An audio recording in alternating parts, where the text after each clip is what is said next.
My name is Martina Hale, 32 years old. The first crack of thunder rattled the windows like cannon fire, shaking the night into something wild and merciless. My baby jolted in my arms, her tiny body stiffening against my chest. I pulled her closer, wrapping my thin coat around her trembling frame, whispering over and over, "It's okay, sweetheart. Mommy's here. I've got you." The words slipped out automatically, as if I could shield her with promises. But I knew, deep in the marrow of my bones, that nothing about this night was okay. The storm screamed around us, wind howling like a beast, hungry to rip us apart. Sheets of rain slashed against my skin, cold needles that sank through fabric and left me shaking. My hair clung to my face, plastered by water, and every breath came in gasps, raw from the icy air. And still, I stood on the porch of the very house I had poured blood, sweat, and years into, begging silently to be let in. At first, I thought the door had swung shut by accident when I'd stepped out to grab the last bag of groceries from the car. My hands had been full, my baby fussing against me, and the rain had already started to fall in angry drops. I knocked gently, calling out through the wood, "Mom? Dad? It's me." No answer. I knocked again, harder this time. Then I saw it. The subtle flick of the living room curtain. A shadow moved, quick but unmistakable. My mother's silhouette. Even blurred by fabric and storm, I recognized the tilt of her head, the deliberate pause before she yanked the curtain closed again. Not accident, choice. The shape beside her was my father's. His posture stiff, arms folded, his voice carried even through the glass, cruelly casual, as though discussing the weather. "Better the rain deal with her. She's useless anyway." The words sliced sharper than the storm. My knees almost buckled, my baby whimpered, her cheek pressed against my soaked shirt. Panic clawed up my throat. I pounded the door with my fists until my knuckles stung. "Please, please let me in. She's just a baby." Lightning split the sky, illuminating the wet porch around me. For one fleeting second, I saw myself reflected in the glass of the door, a drowned woman clutching a child, face streaked with tears and rain, hair tangled, eyes wild. And beyond that glass, the glow of warmth, the muted hum of the television, the faint outline of my parents sitting in comfort. I screamed again, "Dad! Mom! Please!" My voice cracked into something raw and broken. From inside, laughter, low, deliberate, cruel. My baby cried louder, sobs turning into sharp, hiccuping wails. I rocked her desperately, murmuring through chattering teeth, "It's okay, sweetheart. Mommy's not going to let anything happen to you." But the truth was, I had no control. My clothes clung to me, heavy with water. My shoes squelched with every small shift of my weight. I felt my strength leaking away with every gust of wind. I pressed my forehead against the door, my tears hot against the cold wood. Memories came rushing in, uninvited. Me, at 7, standing in the same hallway while Mom scolded me for spilling juice on the rug. Dad's sneer, "Why can't you be more like your sister?" Me, at 16, begging them to come to my school recital, only to watch their car drive past the venue without stopping. Me, at 24, working double shifts to cover bills, while they bragged at church about how well our Martina is doing. And now, this, locked out like trash, even with their granddaughter in my arms. Another roll of thunder cracked above, rattling my bones. My father's voice drifted through the glass again, mocking, "Maybe she'll finally learn her place when the rain beats it into her." I clutched my daughter tighter, shielding her with my body. My arms ached, my back screamed, but I refused to loosen my hold. Her tiny fingers dug into my collar, clinging as if she feared I'd vanish too. Hours stretched like years. Her cries softened into weary hiccups, her breath trembling against my skin. And something shifted inside me. I realized, standing there soaked and shivering, that my parents weren't testing me. They weren't punishing me to teach a lesson. They had already written me off as broken, worthless, disposable. They thought this storm would shatter me completely. But they were wrong. Through chattering teeth, I whispered into my daughter's damp hair, "One day, sweetheart, this will change. They think they've beaten me. They think they can erase us, but they don't know who I'll become." The storm roared, lightning flashing like a promise from the heavens, thunder rolling like drums of war. And I stood, not because I was strong, not because I wasn't afraid, but because I had no other choice. To collapse was to let them win. To walk away was to abandon my baby to despair. When dawn finally cracked open the night, painting the horizon with pale gray light, I was still there, soaked, shivering, exhausted beyond belief, but alive. My baby's tiny breaths were steady against my chest, fragile but persistent. The curtain shifted again. My mother's smug face peeked out, expecting to see me gone, broken, washed away. Instead, our eyes locked through the glass. For the first time, I saw it, a flicker of surprise. I was still standing. Her lips tightened. She dropped the curtain quickly, as though my persistence had burned her. And in that moment, I knew. They had tried to drown me in the storm, but instead they had forged me into steel. The storm had not destroyed me. It had remade me. And one day soon, I would return the storm to them. When the storm finally broke and the sky softened into a gray wash of morning, I had nothing left but numb limbs and a fragile thread of resolve. My daughter stirred weakly against me, her breaths thin but steady. The world felt washed clean except for us, two shadows on a porch where love should have lived. It was then that a voice broke through the silence. "Dear Lord, child." I looked up, startled. Mrs. Halverson, our neighbor from 3 houses down, stood at the edge of the walkway in her robe, rain boots pulled hastily over her slippers. She was widowed, in her mid-60s, with silver hair that curled softly despite the drizzle still clinging to the morning air. Her kind eyes widened as she took in the sight of me, shaking, drenched, clutching a baby who whimpered against my chest. She hurried over, pulling the belt of her robe tighter. "Come with me, honey. No one, no mother and father, should treat their child like this." Her voice cracked with the weight of the words, as though she had seen too much cruelty in her life already. I couldn't answer. My throat burned with all the words I'd shouted against that locked door. My knees trembled as she guided me toward her warm house. Inside, the scent of cinnamon and old wood wrapped around us like an embrace. She pressed soft blankets around my daughter, who blinked groggily in the sudden warmth. Then into my hands she placed a steaming mug of tea. I stared at it, fingers trembling too hard to lift it at first. "Drink," she urged gently, resting a hand over mine. "You need your strength now, more than ever." I nodded, forcing the mug to my lips. The tea scalded, but I welcomed the pain. It grounded me, reminded me I was still alive. For the first time in my life, someone had said aloud what I had buried deep. They weren't parents. They were predators. I spent that entire day in her guest room, rocking my baby in the borrowed quiet, while Mrs. Halverson checked in with soup, clean clothes, small reassurances. "You're not alone, dear. You think you are, but you're not." But when night came, reality hit me harder than any storm. I had no money left, barely enough savings to last a week. My daughter deserved more than borrowed blankets and pity. She deserved a future, and if I had to build it with my bare hands, I would. So I began the slow crawl into survival. The diner downtown hired me for extra shifts, even though I already worked mornings at the grocery.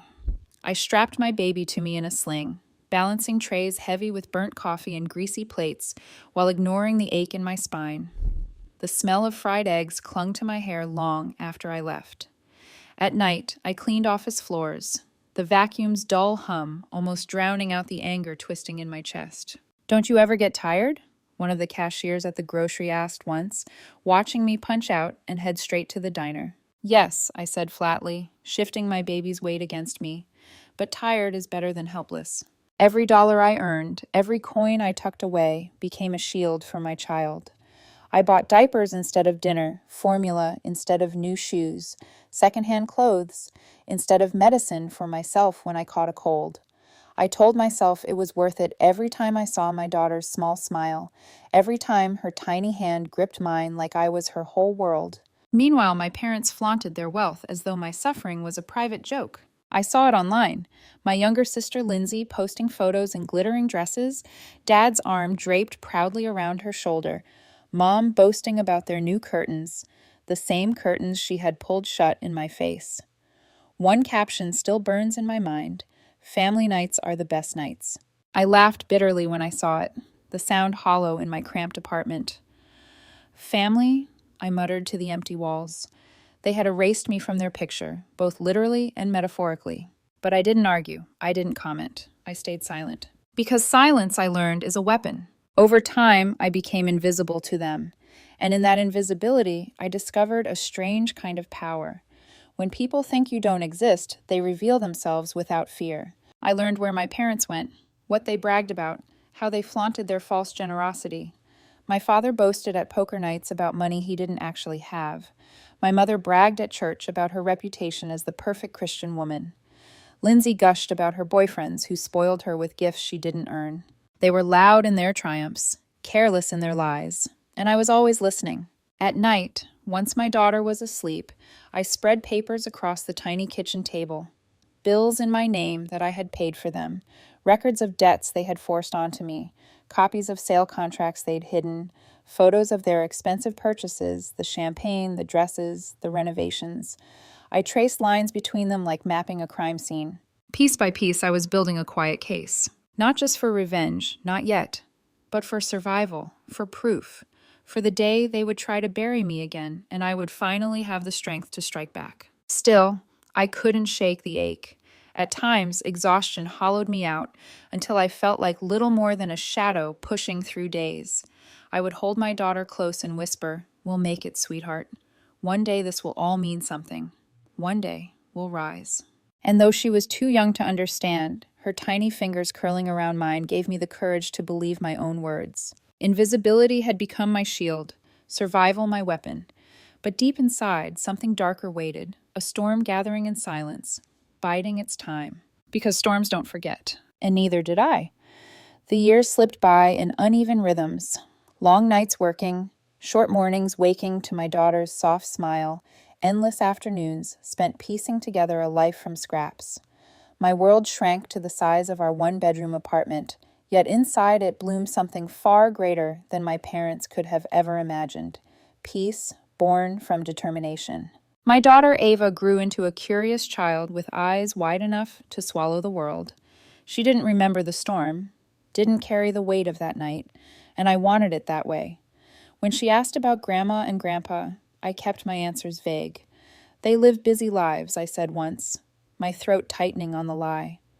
She tilted her head, studying me as though she already sensed the truth. At work, people knew me as the woman who never stopped moving. "Martina, don't you ever sit down?" one of the other waitresses joked, sliding plates onto my tray. "If I stop, I'll fall asleep," I quipped. But inside I thought, if I stop, everything collapses. That became my rhythm. Move, provide, endure. Meanwhile, my parents and Lindsay paraded themselves across social media like royalty. Dad in tailored suits at poker tables. Mom with her pearls gleaming in church photos, always at the center of attention.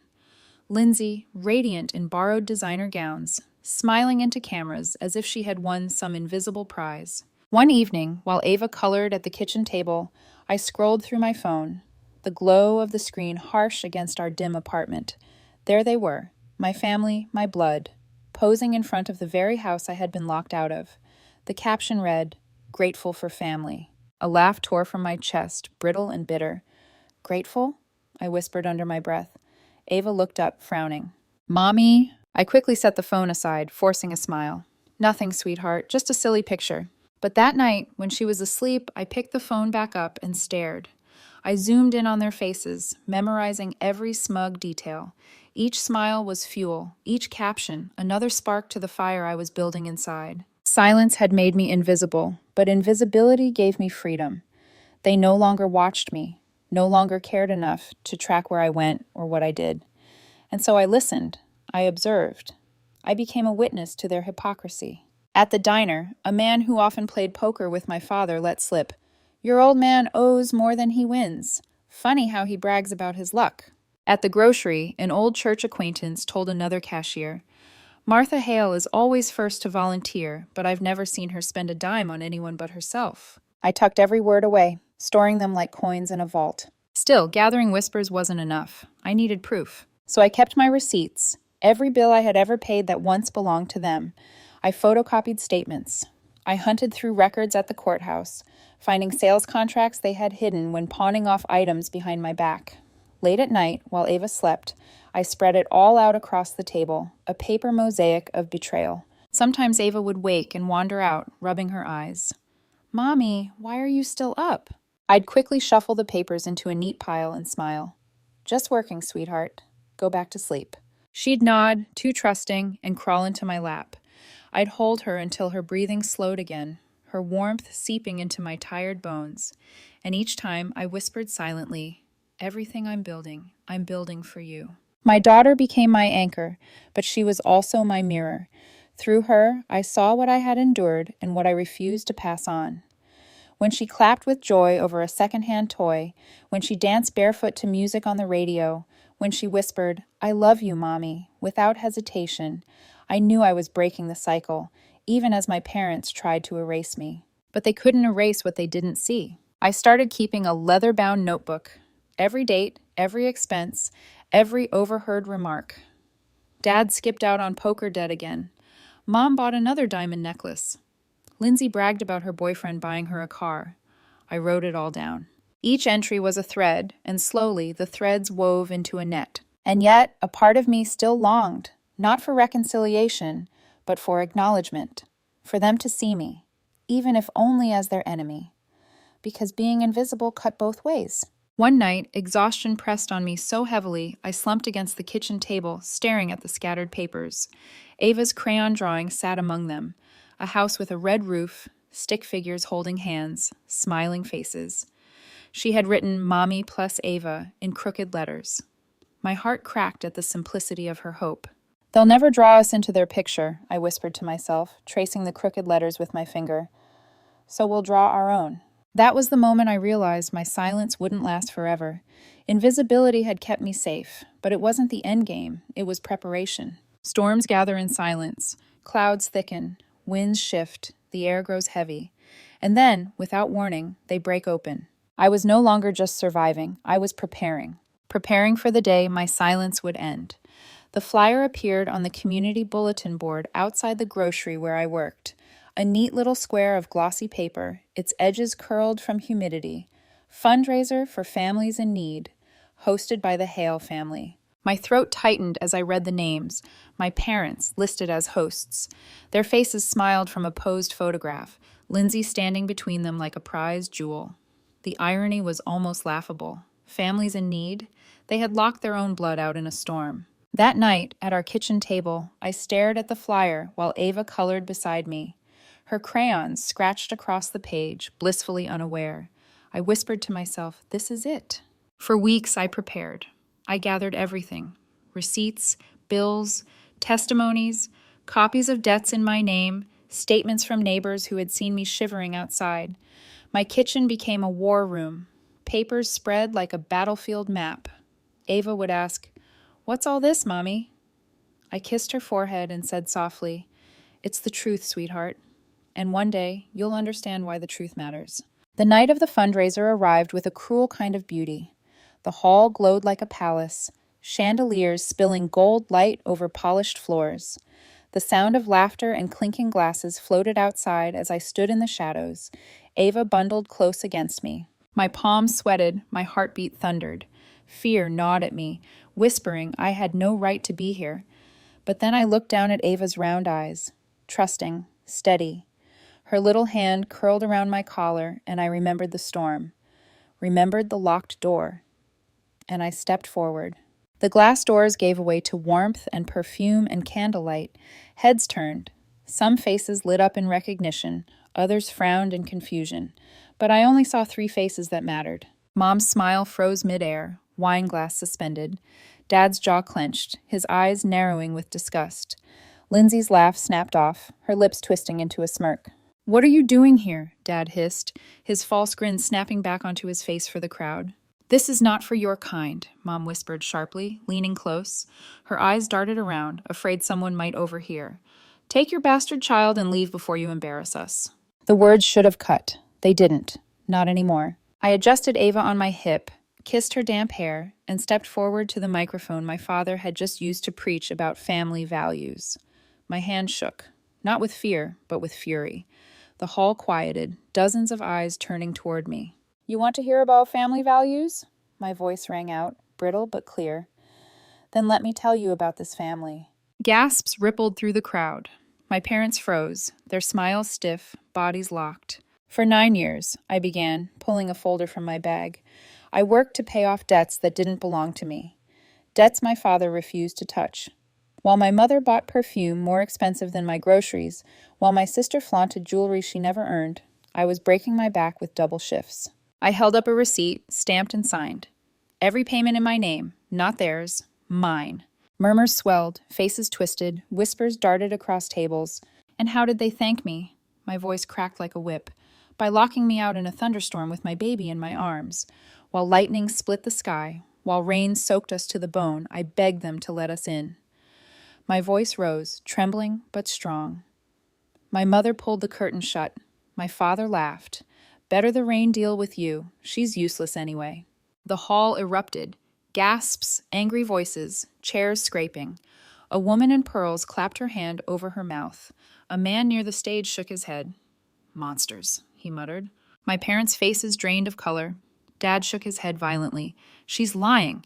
She's always been dramatic, ungrateful, ungrateful. The word that had followed me all my life. I slammed another folder onto the podium, the sound cracking like thunder. Inside, signed statements from neighbors who had seen me working, who had seen me shivering on that porch. Proof. Ungrateful? I barked. Ungrateful is watching your daughter nearly collapse in a storm and laughing. Ungrateful is stealing every cent she worked for and parading yourself as saints. The room turned. The polite smiles that once fed my parents' egos dissolved into scowls. Mom lunged forward, grabbing for the microphone, her mask shattering. Stop this right now, Martina. You're making a fool of yourself. I yanked the mic back, my voice sharp as glass. No, tonight the fools are you, and every person here will finally see it. Gasps echoed again, followed by an eerie silence. Ava stirred in my arms, her small fingers curling tighter around my collar. That tiny grip gave me strength. This is my family, I told the crowd, my voice steady now. The people who sold out their own blood for greed, who locked their daughter and granddaughter out in a storm. They call themselves proud. I call them what they are, cowards. The silence held, thick and damning. Then slowly it broke, not with whispers, but with applause. Not polite, not hesitant. Furious applause rising like a wave. Mom's face twisted as people turned away from her. Dad tried to shout over the noise, but no one listened.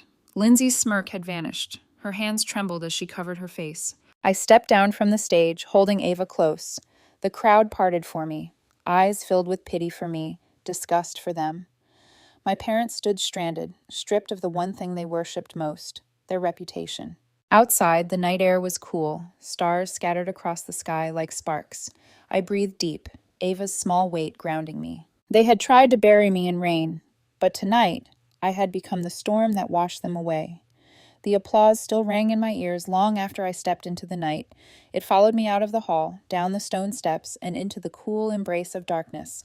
For years my parents' laughter had haunted me, low, mocking, cruel. Tonight it was replaced by something stronger, heavier, the sound of their downfall. Ava stirred against me, her soft cheek pressed to my shoulder. "Mommy," she whispered, voice groggy from the noise and light. I kissed her hair, breathing in the faint scent of baby shampoo. "It's over, sweetheart," I murmured. "We did it." But as the night spread wide above us, stars glimmering where storm clouds once ruled, I knew it wasn't entirely over. My parents would never forgive this humiliation. For people like them, reputation wasn't just pride, it was oxygen, and I had cut off their air supply. For a long time, I simply stood outside the glowing hall, letting the autumn breeze dry the sweat on my skin. My body trembled, not from fear this time, but from release. For years, I had carried silence like a coffin on my back. Tonight, I had laid it down and cracked it open. When I finally walked home, the night felt lighter than it had in years. The streets were quiet, the air smelled faintly of rain, and Ava's breathing deepened until she slept in my arms. For once, exhaustion didn't feel like defeat. It felt like victory. The next morning, I half expected regret to come crawling in with the dawn, but when I opened my eyes, sunlight streaming through the blinds, I felt only peace. Ava climbed into bed beside me, still in her pajamas, her small fingers tangling in my hair. "Mommy, why did people clap for you last night?" I paused, searching for words simple enough for her to hold.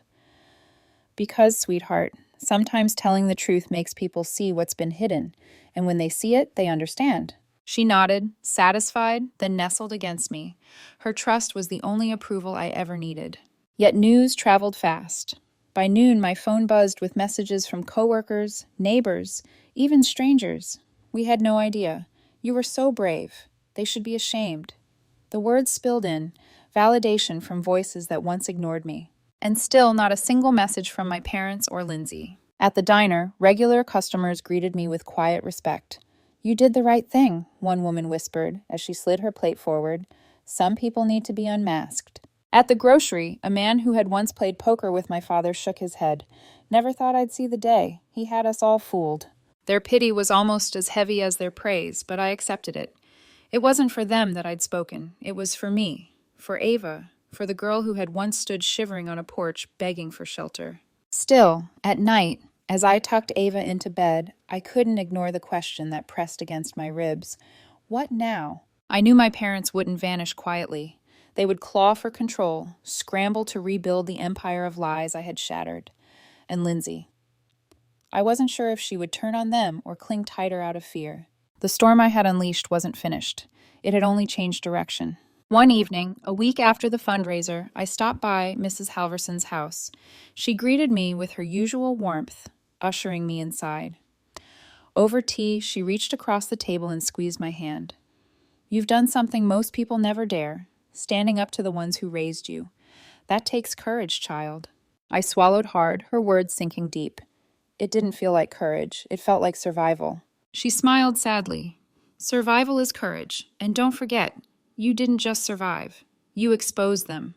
That kind of truth can't be buried again." But later that night, as I lay awake, I wondered if she was right. My parents had spent a lifetime burying things. Secrets, debts, pain.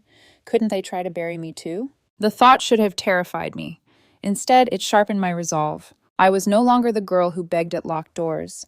I was the woman who had faced them in a room full of their admirers and stripped away their masks. And if they tried to strike back, they would discover something they had never believed possible. Their daughter had become the storm. Weeks turned into months. My parents withdrew from public life, their smiles absent from church gatherings, their names whispered with disdain at poker tables. Lindsay's social media fell silent. For the first time, the Hale family was no longer the center of the spotlight. Sometimes, late at night, I caught myself wondering if they sat together behind those same curtains, seething, plotting. But the thought no longer hollowed me out.